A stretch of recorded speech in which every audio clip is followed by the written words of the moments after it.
नमस्कार मैत्रिणींनो, आपलं स्वागत आहे ब्युटी क्षेत्रातील नवदुर्गा या पॉडकास्टमध्ये. ब्युटी क्षेत्रामध्ये बरेच दिवस काम करणाऱ्या ब्युटी टाऊनच्या बऱ्याच अशा स्टुडंट आहेत की ज्या नवदुर्गा म्हणून आम्ही या पॉडकास्ट सांगणार आहोत.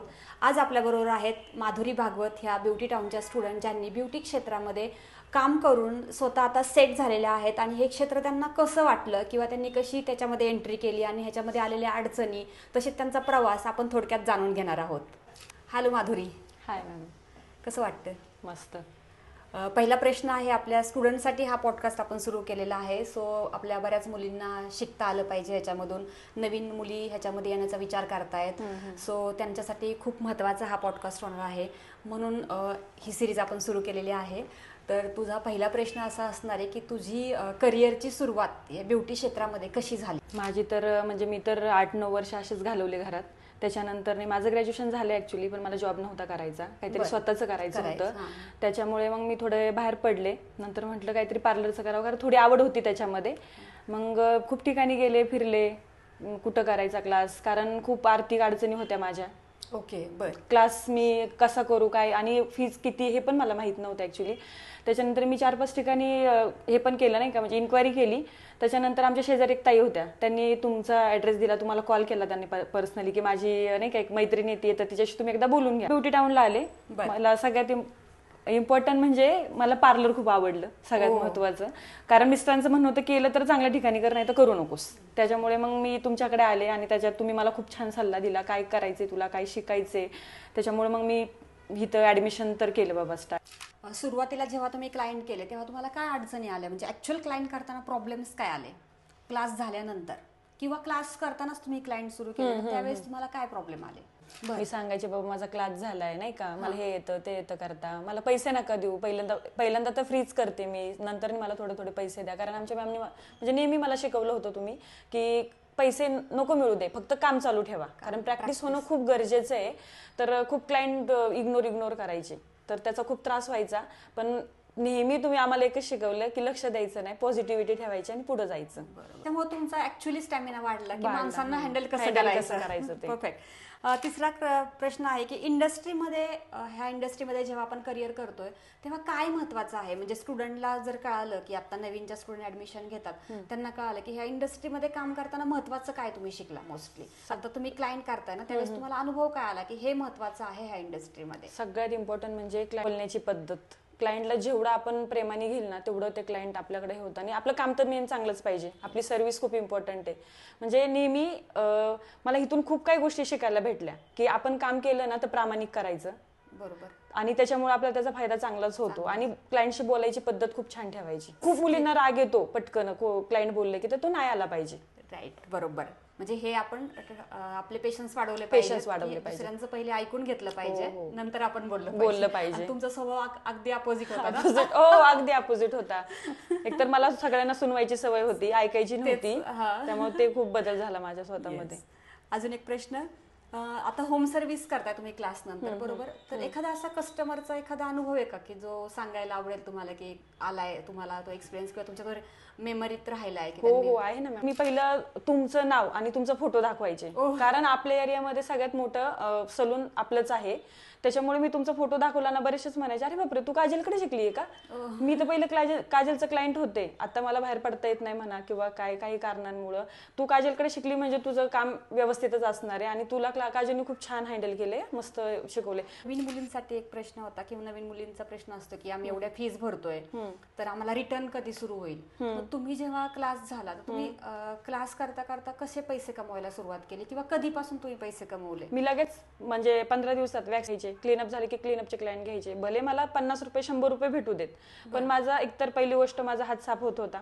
पैसे मला नको मिळू दे त्यावेळेस, पण मला द्यायचे क्लायंट. माझं काम बघून ते मला स्वतःहून पैसे द्यायचे. मी पैसे तर लगेच महिन्यातच कमवायला लागले. अरे वा. तुम्हाला जेव्हा होम सर्व्हिस तुम्ही देता तेव्हा क्लायंटचे असे काही निगेटिव्ह अनुभव आहेत का, की जे निगेटिव्ह म्हणजे की तुम्हाला काही, फॉर एक्झाम्पल आता मी असं ऐकते की अर्बन क्लॅबवाले येतात आणि मग त्या मुली म्हणतात की नाही तिथे जाऊन खूप वेळ जातो, किंवा काही असे निगेटिव्ह अनुभव आलेत का? हो आलेत ना.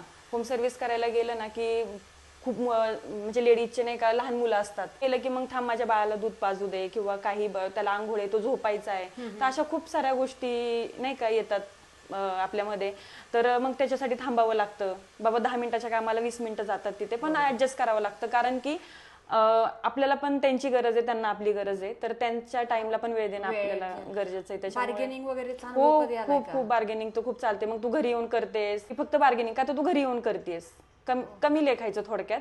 पण ज्यावेळेस माझं काम बघतात त्याच्यानंतर मग ते ऑलरेडी रेडिओ झालेले असतात की नाही बाबा ठीक आहे, घे तुझे पैसे, तू टायमाला येतेस. म्हणजे ह्याचा तुम्हाला फायदा झाला, तुम्हाला बार्गेनिंग जास्त होतंय, पैसे कमी करून किंवा एखादी सर्व्हिस फ्री मागतायत की हे सर्व्हिस कशाला पैसे घेते, एवढंच तर केलेलं आहे, ठीक आहे. पण एकदा तुमचं काम बघितलं की परत तुम्हाला हा एक्सपिरियन्स आहे, म्हणजे आपलं काम महत्वाचं आहे. तुम्ही जर प्रोफेशनली ते दिलं तर क्लायंट पण तुमचा रिस्पेक्ट नक्की देते. हे मुलींना मी नेहमी सांगत असते. कोर्स झाला तुमचा, कोर्स झाल्यावरती तुम्ही स्वतःच असं पार्लर का नाही सुरू केलं? बऱ्याच मुलींचं हे असतं क्लास करतानाच की मला पार्लर सुरू करायचं. क्लायंटच मला म्हणतो तू पार्लर टाकू नकोस, कारण क्लायंटला एवढी माझी म्हणजे मंथली त्यांना म्हणजे मी त्यांच्या वेळेला जाते, तर ते म्हणतात नको, मग असं मग कोण येणार आमच्यासाठी, पहिली तर गोष्ट. आणि दुसरी गोष्ट म्हणजे मला जर पार्लर टाकून सुद्धा तेच पैसे भेटणार आहेत ते मला होम सर्व्हिसला भेटतात, मग मी पार्लर का टाकू? आणि सगळ्यात इम्पॉर्टंट म्हणजे आमच्या मॅमनीच मला, मी भेटले होते त्यांना म्हटलं की मी पार्लर टाकू का, तर मॅम बोलल्या पहिली तो गोष्ट 1.5 वर्ष तुम्ही एक्सपिरियन्स घ्या, नंतर मग बघा तुमचं कसं चालतंय काय, नंतर मग तुम्ही पार्लर सेटअप करू शकता. पण आता मी जर इन्कमच माझं चांगलं आहे तर मग मॅम मला म्हणलं तुम्ही पार्लर का टाकताय, इन्व्हेस्टमेंट का करायची, इन्व्हेस्टमेंट तिथं का करायची, आला रेंट, सगळ्याच गोष्टी आल्या ना. मग आता मी तेवढं कमवते माझ्या मुलांना बघून, माझं घर बघून, तर पार्लरचं मी ते डोक्यात नाही घेतलंय. क्लास करायच्या पहिलेच फॅमिली लाईफ आणि तुम्ही स्वतः पैसे कमवायला लागल्यानंतरचं फॅमिली लाईफ मध्ये काय डिफरन्स? खूप फरक आहे मॅम, कारण की जेव्हा मी घरी बसले होते त्यावेळेस एकतर स्वतःकडे पैसे नव्हते, मिस्टरांकडे मागायला लागायचे, ते लाईफ खूप वेगळं होतं. आता मी जे कमवायला लागली ना, तर घरात सगळं वातावरण खूप चेंज झाले, खूप. म्हणजे ऍक्च्युली पैशासाठी नसावं ते, पण ज्यावेळेस आपण काहीतरी करतो ना अचीव, त्यावेळेस आपल्या हजबंडला म्हणजे मिस्टरांना सुद्धा खूप अभिमान वाटतो ह्या गोष्टीसाठी. आणि त्यांना मला खूप अभिमान आहे त्यांना माझ्याबद्दल. आता सध्या तरी खूप, म्हणजे मी सकाळी इथं म्हणजे तुम्हाला भेटायचं होतं ना, तेव्हा पण ते खूप खुश होते. मला म्हणले पहिलं तुझं मॅमशी बोलून झालं की पहिलं तू मला कॉल कर, म्हणजे ते एवढे खुश होते की मॅमने तुला निवडले. रिस्पेक्ट वाढतोय तुमचा आणि ऑटोमॅटिकली पैसे आले की सगळ्याच गोष्टी बदलतात. आणि आपण काम करून ते पैसे कमवतोय, त्याच्यामुळे आपल्याला ते पैसे चांगल्या कामानेच म्हणजे करतोय आपण, म्हणून त्याचा आपल्याला सगळ्यांना चांगला फायदा होतो. म्हणजे एक प्रकारे वातावरणामध्ये पूर्ण तुमच्या खूप बदल झालाय, खूप चांगली गोष्ट आहे. आता नवीन ब्युटिशियनसाठी काही सांगशील का, की बाबा आता नवीन स्टुडंट जॉईन होतात आणि बरेच खूप गोंधळात असतात, खूप ब्युटिशियन म्हणजे नवीन मुली खूप गोंधळात असतात. म्हणजे मी त्यांना कितीही सांगितलं ना, ऍक्च्युली इंस्टाग्रामचं मार्केट किंवा ऑनलाईन जे मार्केट बघतात किंवा फक्त काही बाहेर आय डोंट नो, त्यांना काही एक्सपिरियन्स आलेले असतात, ते एक्सपिरियन्सनुसार ते बोलत असतात, पण त्यांच्या डोक्यात तेच चक्र चालू असतं किंवा नाही हे इथं आहे तिथं अजून चांगलं भेटेल आपल्याला, म्हणजे हा गोंधळ त्यांच्याकडे खूप जास्त असतो. तर मग नवीन शिकणाऱ्या स्टुडंटसाठी तू काय सांगू शकते? मी तर त्यांना सांगेल की कुठलीही गोष्ट लाईफमध्ये अचीव्ह करायची असेल तर थोडासा टाइम द्यावा लागतो, आणि आपलं काम मेन प्रामाणिक ठेवायचं, चांगलं ठेवायचं. आपलं काम जर चांगलं असेल ना तर आपल्याला आयुष्यात कोणच अडवू शकत नाही, कोणच नाही अडवू शकत. हे खूप इम्पॉर्टंट आहे. त्यामुळे त्यांनी पेशन्स ठेवणं खूप गरजेचं आहे, आणि स्वतःला इम्प्रूव्ह करणं म्हणजे स्वतःमध्ये बदल करणं खूप गरजेचं आहे. आणि आपल्याला ज्या दिशेने जायचं त्याच रस्त्याकडे वाटचाल त्यांनी करावी, फोकस करावा. कुणाचं ऐकून किंवा नाही, बिलकुल नाही. कारण बाहेर खूप काय सांगणारे असतात. मी पण क्लास करत असताना खूप जणांनी मला खूप काय सांगितलं, असं नाही असं असतं. पण मला माहिती होतं ना मी जिथे शिकतेय तिथं सगळं योग्यच भेटतंय, मग मी दुसरीकडे का बघू?